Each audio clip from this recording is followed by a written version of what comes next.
Bonsoir et bienvenue pour ce nouveau numéro du 7-8 débat reporté d'une année. Le prélèvement à la source est entré en vigueur le 1er janvier 2019. Après les retraités, 25 millions de salariés fonctionnaires ont découvert en fin de mois leur nouvelle fiche de paie. L'impôt sur le revenu est désormais directement prélevé sur le salaire. Une petite révolution pour les contribuables, mais aussi pour tous les acteurs de cette réforme. Ce défi administratif a-t-il été relevé? C'est ce que nous allons tenter de savoir ce soir avec nos invités. Avec nous, Patricia Pierre, bonsoir. Bonsoir. Vous êtes spécialiste pôle social au sein d'Exponence. Exponence est un groupe spécialisé notamment dans l'expertise comptable qui compte 9 cabinets en Île-de-France, dont 4 dans les Yvelines. Olivier Gautret, bonsoir. Bonsoir. Vous êtes président de l'ADEXI. L'ADEXI, c'est l'association des dirigeants et entreprises du centre et sud Yvelines. Et en face de vous, Isabelle Wenger-Hartz, bonsoir. Bonsoir. Vous êtes secrétaire au sein du syndicat Solidaire Finances Publiques dans les Yvelines. Merci à tous les trois d'être présents ce soir. Alors, avant d'entrer un peu plus en détail dans ce débat, comment avez-vous appréhendé ce mois de janvier? Je vais commencer avec vous, Olivier Gautret, puisqu'on peut dire en fait que le chef d'entreprise est un petit peu le premier maillon de cette chaîne en fait. D'abord, c'est très court, puisqu'il s'est passé 3 semaines depuis la rentrée. Pour être très honnête, j'ai eu quasiment aucun retour d'adhérents sur des difficultés réelles. J'en ai pas eu en cours du mois de janvier. Je crois qu'il y a une alternative, ceux qui sont reliés à un cabinet d'expertise comptable, et j'ai l'impression que ça se passe plutôt très bien. Il y a ceux qui, en revanche, font leur paie eux-mêmes, et là, c'est beaucoup plus compliqué et avec des incertitudes, des risques. Voilà, donc là, la situation, elle est vraiment très ambivalente entre ces deux cas.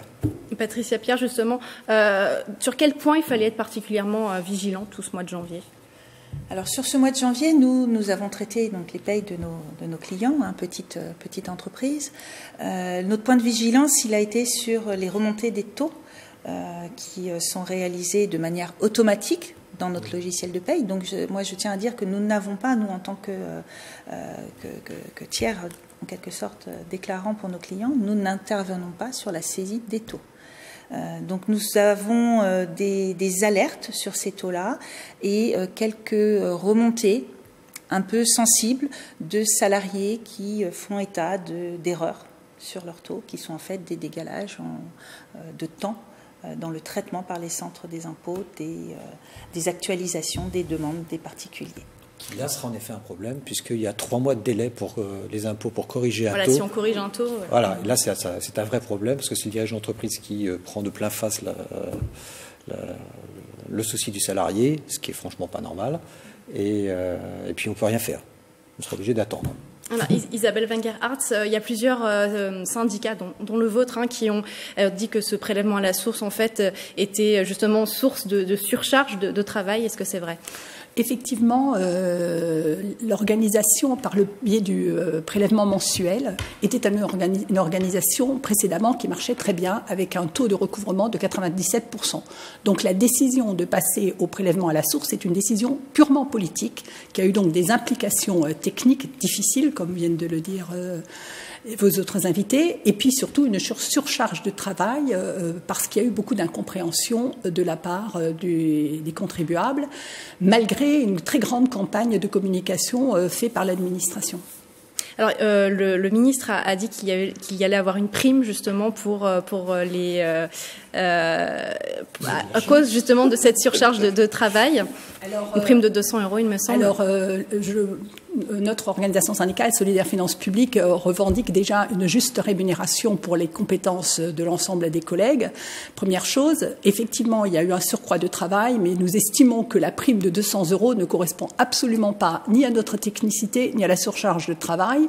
Et en plus, elle ne concerne pas l'ensemble des 103 000 agents de la Direction générale des finances publiques, mais ne concerne que les agents qui sont directement impactés par le prélèvement à la source, sauf que notre organisation interne fait qu'il y a des implications qui ne sont pas aussi visibles, mais tous les autres services, par exemple quand les collègues sont à l'accueil, eh ben, le courrier il est du coup fait par des collègues qui ne s'occupaient pas traditionnellement. Il y a des délestages aussi envers des services de direction.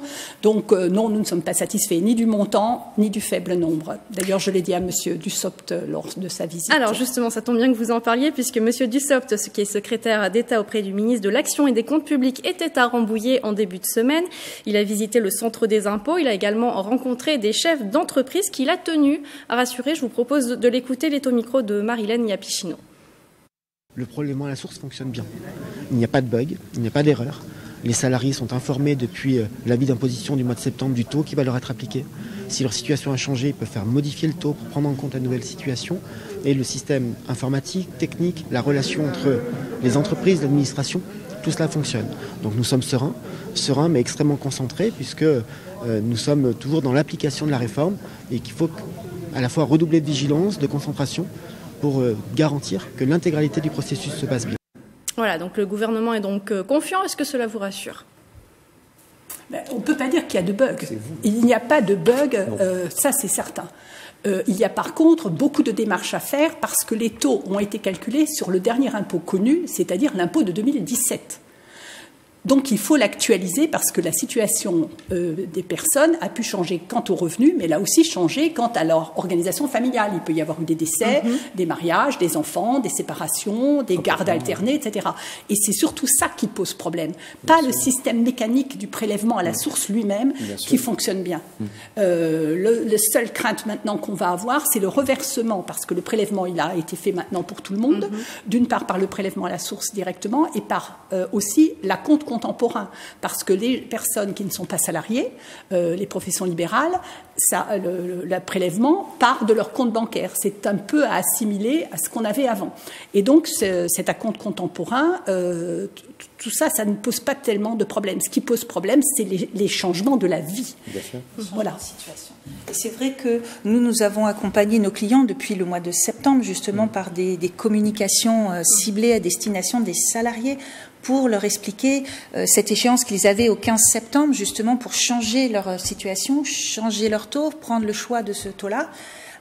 Donc on a travaillé vraiment en amont et c'est ce qui, je pense, fait qu'aujourd'hui, je peux dire que oui, ça fonctionne bien. On a très peu de remontées négatives, mais on constate qu'il y a des délais de traitement relativement longs, et notamment pour les embauches. Lorsqu'un employeur embauche un salarié, ce n'est pas son salarié qui va lui donner son taux, et que ce n'est pas ce taux-là qui va être saisi en paye. À défaut d'une remontée de taux automatique via une action qui s'appelle le topaz, on va appliquer un taux neutre, mais il faut savoir que ce topaz prend un délai actuellement de 5 jours ouvrables. Donc des embauches qui sont signalées ou qui se font en fin de mois, l'employeur ne peut qu'appliquer un taux neutre sur la paye, ce qui peut avoir un impact important. Ouais, et puis il faut quand même toujours retenir que, ça va vous faire plaisir, on est tout à fait d'accord que, je l'avais déjà dit il y a 3 mois, il n'y a aucun sens à ce que ce soit le chef d'entreprise qui se trouve responsable du recouvrement de l'impôt. Ah, ce n'est pas le rôle d'un chef d'entreprise. Non, c'est pas le rôle d'un chef, je vous l'assure. Je ne m'endors pas en me disant que c'est le rôle de madame. Elle le faisait très bien, certainement, c'est pas le problème. Bon, mais c'est pas le rôle du chef d'entreprise de s'amuser à recouvrir les impôts des individus. Est-ce que les chefs d'entreprise ont été suffisamment accompagnés? On a reçu des mails dans tous les... Je parle pas... Moi, j'ai un expert comptable, donc ça, c'est très simple la situation. J'ai un expert comptable, c'est pas vous, mais c'est quelqu'un, c'est très bien, mais qui est aussi excellent. C'est pas le souci. Pour les chefs d'entreprise qui sont tout seuls. Ceux qui gèrent tout. Là, ils reçoivent des mails. Il y a eu les mails, si vous n'avez pas le temps de les gérer. Presque 30 actions de communication faites par la DDFIP des Yvelines envers tous les publics, c'est-à-dire les associations de gestion, les représentants des consommateurs. Enfin, il y a eu une énorme campagne de communication qui a été faite. Alors, est-ce que le prélèvement à la source coûte plus d'argent pour un chef d'entreprise? Pour être franc, je l'ai laissé dans la voiture, mais j'ai reçu un mail. Il a 25 salariés, donc c'est pas une toute petite, et il fait ses paies lui-même. Il m'écrit, je ne le dis pas mot à mot parce que je m'en souviens plus, mais dans l'esprit, si tu savais le temps que ça me prend et donc l'argent que ça me coûte, et ça, je ne vais jamais te payer, je ne recevrai pas de prime, ça c'est sûr, et ça me prend un temps de dingue, parce qu'il faut que je... Voilà, mais il les fait lui-même, hein, bon, mais voilà. Et quand on fait appel à un cabinet d'experts comptables, qu'est-ce qui justifie finalement cette hausse? Parce qu'il y a des nouvelles fiches de salaire, par exemple. Alors, sur l'accompagnement que nous avons mis en place, toute cette communication que nous avons eue auprès de nos clients a pris forcément du temps en termes de préparation. Nous avons organisé des sessions d'animation, de formation pour nos clients, employeurs. Nous avons formé nos collaborateurs. Nous avons, nous aussi, investi sur un logiciel performant pour être en capacité de répondre à cette contrainte-là. Et tous ces temps de contrôle des fiches salariées, nous avons contrôlé les cohérences entre les numéros de sécurité sociale, les noms patronymiques, de façon à ce qu'il n'y ait pas de difficultés et de problèmes dans les flux.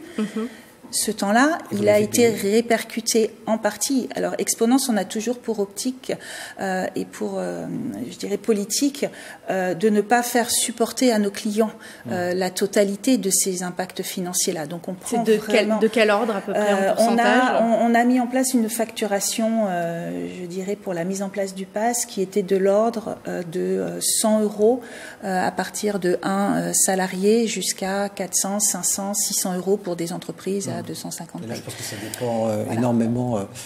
Moi, mon cabinet d'expertise, je ne dirais pas son nom parce que ça pourrait être gênant pour vous, mais moi, ne me l'a pas fait payer, mais qui est aussi un cabinet d'une certaine taille. Mais les petits cabinets d'expertise comptables, eux, je ne vois pas comment ils peuvent faire autrement que de le répercuter, parce que le logiciel, comme vous dites, il a payé l'actualisation du logiciel. Oui. Hein, c'est du temps passé, hein. Et ce temps-là, on l'a passé pour que tout se déroule bien là au mois de janvier.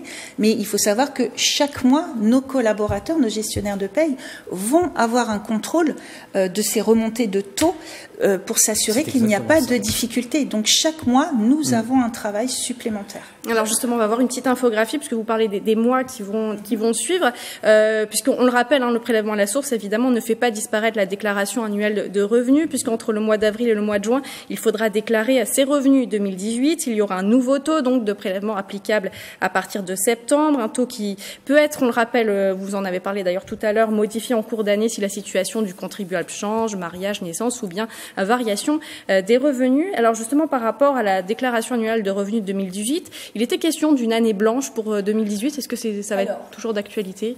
Juste pour compléter ce que disaient ces messieurs-dames, l'État est aussi payeur, puisque à la DDFiP des Yvelines, nous faisons cela paye des fonctionnaires, à la fois des fonctionnaires de la direction des finances publiques, mais aussi beaucoup pour l'éducation nationale.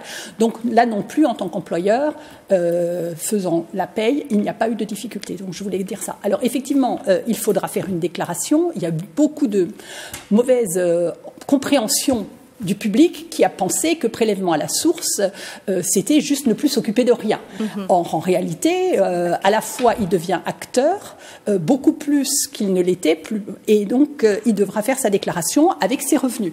À partir de ce moment-là, l'impôt sera calculé, selon les barèmes, la loi de finances a été votée, et l'année blanche, ça veut dire qu'en fait, si les revenus sont standards, c'est-à-dire à peu près les mêmes que l'année précédente, on va calculer son impôt. Je schématise un peu parce que techniquement, c'est un peu plus compliqué.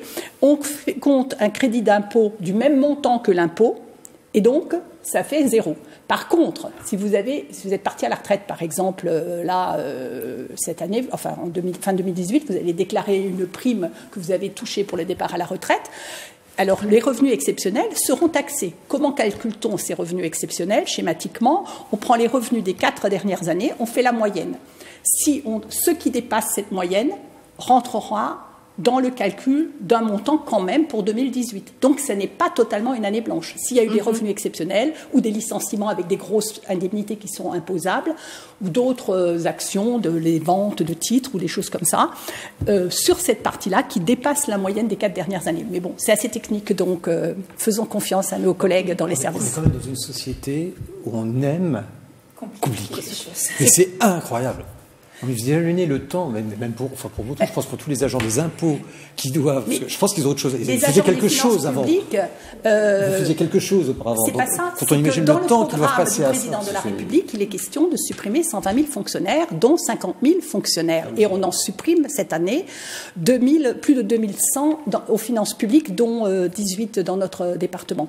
Mais on en a déjà supprimé 40 000. Donc le travail, il faut bien qu'il se fasse. Donc si le choix fait que les citoyens ne veulent pas avoir de fonctionnaires, eh ben, c'est déporté sur les autres. Donc c'est déporté sur le secteur privé et sur les employeurs, les comptables et puis les contribuables. Ce que je vais vous dire va vous plaire, ça transforme plus la société dans une société de l'électronique et de l'informatisation à outrance, ce qui est un vrai problème parce que tout le monde le sait, c'est que l'informatique ne veut pas dire perfection, mais il y a régulièrement des erreurs. Et une erreur d'un système informatique pour le ressortir, le prouver, enfin ça devient catastrophique. Et l'humanisation qui pouvait exister quand même ça fait un clivage social. Dans les relations entre les fonctionnaires, les autres composants de la population, enfin ces relations-là, c'est quelque chose qui disparaît et qui est amené à disparaître de plus en plus à partir du moment où on part du principe qu'on informatise tout, donc ça va être beaucoup plus simple et donc tout va fonctionner très bien. C'est faux. Une question aussi, le prélèvement à la source soulevait un problème de confidentialité puisque du coup... Quand l'employeur voit le taux, il peut se douter que, par exemple, les revenus du conjoint de son employé... déjà, il sait qu'il a un conjoint. Déjà. Ah bah oui. Moi, accessoirement, c'est vrai, j'ai 3 salariés avec moi. Enfin, je sais maintenant qu'il y en a une, je sais qu'elle... Voilà. Ça ne me regarde pas. Sincèrement, ça ne me regarde pas. C'est un faux problème. C'est un faux problème parce que quand vous travaillez dans une entreprise, vous avez des collègues. Donc, vous êtes content d'annoncer une naissance. Vous dites que vous avez une vieille mère malade. Donc, la confidentialité, c'est en fait un leurre. Alors, dans les petites entreprises... Tout à fait quand même. Je vous assure que comment vivent mes salariés. Chacun son tour, juste pour qu'on puisse bien vous entendre. On ne connaît pas la vie des gens que par leurs revenus. Les personnes, il y a une vie sociale. Par exemple, un employeur sait qu'il va y avoir un bébé parce qu'il va y avoir des congés maternité, des choses comme ça. Il peut y avoir aussi des aides du comité d'entreprise ou des choses comme ça. Il peut aussi y avoir du social dans une entreprise. Donc, c'est un faux problème. La confidentialité, c'est un problème typiquement français dont on se monte la tête et je ne crois pas qu'on aurait pu résoudre ce problème si les personnes avaient choisi le taux individuel. Parce qu'avec le taux individuel, on tenait compte que de leurs propres revenus. Oui, tout à fait. Or, il y a... ça n'a pas été choisi. Il n'y a que 10% de contribuables dans les Yvelines qui ont choisi le taux individuel, ce qui est un taux beaucoup plus important que dans le reste de la France où c'est à peu près 6%. Et donc, qu'est-ce qui explique ce taux qui est différent? En fait, chacun a ses propres revenus. Donc, quand le calcul a été fait et que tout le monde a eu l'avis d'imposition, il y avait été marqué, en fonction du revenu de monsieur, le taux qui serait prélevé, le taux de madame et le taux famille, enfin, qui est le taux du couple, du foyer.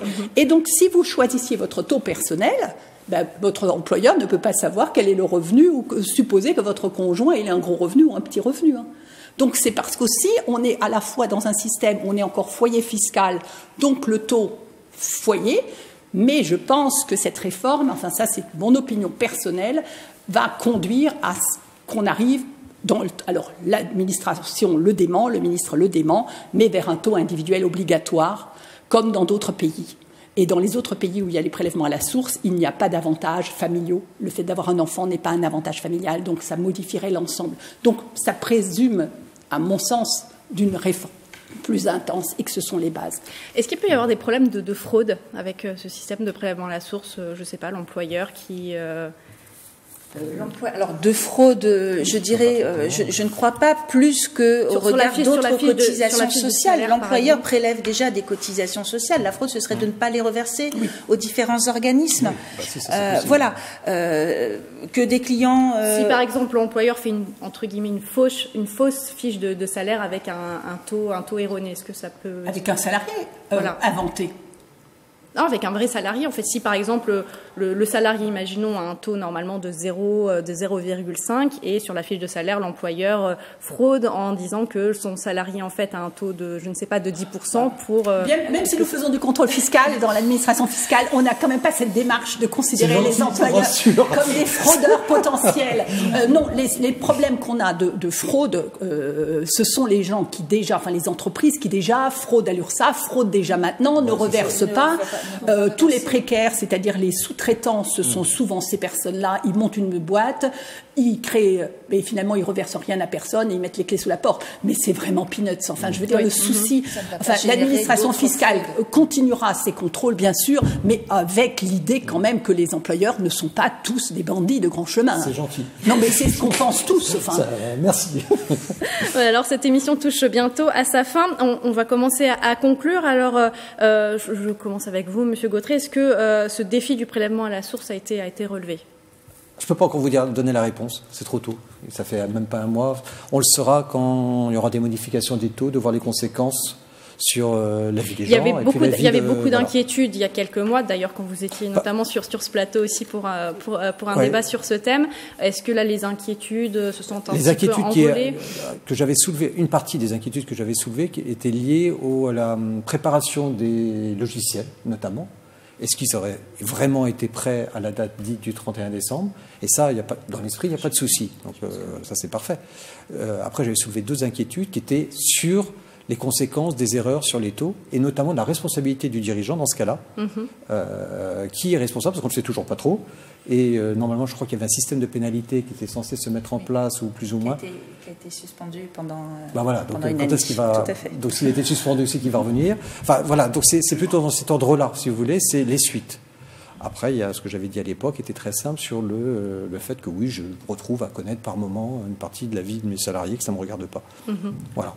Patricia Pierre, est-ce que finalement c'est encore un peu flou ce prélèvement à la source? Alors flou, non. Je pense qu'on n'en est qu'au début.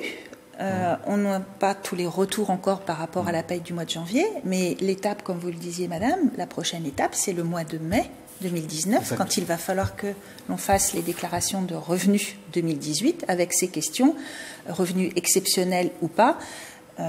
C'est la prochaine étape. C'est la prochaine étape. Donc avec, je pense, un accompagnement encore des entreprises qui est nécessaire sur ces questions-là. Isabelle Weingeraert. Je pense que il n'y a pas de raison que ça ne marche pas. Tout a été mis en œuvre sur le plan technique. Maintenant, il faut l'acceptation de la population. Il faut, par contre, ne pas minimiser l'investissement des fonctionnaires de notre ministère et de la DGFiP en particulier, parce que ce n'est pas parce qu'il y a le prélèvement à la source qu'il n'y a plus besoin de rien faire. Au contraire, il y a tout un travail de back-office, un travail d'accompagnement, parce que la vie des personnes, elle est fluctuante. Elle ne se base pas sur la fiscalité, elle se base sur leur vie humaine et sociale. Et donc, nous, notre rôle de fonctionnaire, c'est d'abord d'être neutre et de continuer d'apporter et de porter le service public pour être vraiment au plus près de la vie des gens. Et juste une dernière phrase, le gouvernement a beaucoup communiqué sur cette phrase, l'impôt à la source peut vous simplifier la vie. Est-ce que vous êtes d'accord avec ça? Non. Ah non, ça c'est très clair. Ça va, alors, pour le salarié qui a des difficultés financières, le simple fait qu'il n'y ait pas de rejet de son prélèvement mensuel le 15 du mois ou le 8 du mois, et parce que c'est enlevé sur sa feuille de paye, peut être une simplification. Maintenant, les personnes qui sont vraiment précaires et qui ont une situation vraiment difficile, ça ne résoudra pas davantage la situation. De toute façon, c'était une posture politique. Après, je suis quand même confiante dans le futur parce que c'est comme toute nouveauté. Au début, on n'a pas aimé la pyramide du Louvre et aujourd'hui, on se rend compte que le Louvre est plus agréable à visiter par la pyramide. Donc, j'ai confiance et dans les fonctionnaires, mais aussi dans les partenaires et les contribuables, ils s'adapteront. Le problème, c'est de ne laisser personne en route, surtout pas les populations en difficulté, qui sont loin de l'informatisation, et c'est ceux qui seront les premières victimes. Et c'est donc pour cela qu'il faut qu'on soit tous unis. Il faut pas que ça coûte de l'argent aux entreprises, et actuellement, on a autre chose à en faire. Merci en tout cas à tous les trois d'avoir été présents ce soir. Voilà, c'est la fin de ce numéro. Merci de l'avoir suivi. On se retrouve mercredi prochain pour un nouveau 7-8 débat.